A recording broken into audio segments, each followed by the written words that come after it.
ত্রয়োদশ সংসদ নির্বাচনে নিরঙ্কুশ সংখ্যাগরিষ্ঠতা নিয়ে বিজয়ের পর ভোটের মাঠে প্রতিপক্ষ জামায়াতে ইসলামীর আমির ডাক্তার শফিকুর রহমানের সাথে সৌজন্য সাক্ষাৎ করেছেন বিএনপি চেয়ারম্যান তারেক রহমান। রবিবার সন্ধ্যা 7টার কিছু পর তিনি রাজধানীর বসুন্ধরা আবাসিক এলাকায় জামায়াত আমিরের বাসায় যান।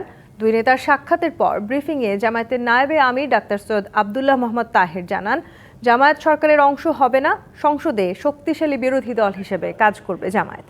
বিএনপি চেয়ারম্যানের সঙ্গে ছিলেন দলের মহাসচিব মির্জা ফখরুল ইসলাম আলমগীর, স্থায়ী কমিটির সদস্য নজরুল ইসলাম খান। পজিটিভ যে কোনো বিষয় আছে আমরা বলেছি আমরা কোঅপারেট করব এবং জনগণের স্বার্থের বিপরীতে যদি সেরকম কোনো ভূমিকা থাকে আমরা প্রতিবাদ এবং ভূমিকা নেওয়ার জন্য আমরা প্রস্তুত আছি। জামাত ইসলামী কোনো জাতীয় সরকারে অংশগ্রহণ করবে না। জামাত ইসলামী এখানে একজন কনস্ট্রাকটিভ শক্তিশালী একটি বিরোধী দলের ভূমিকা পালন করবে।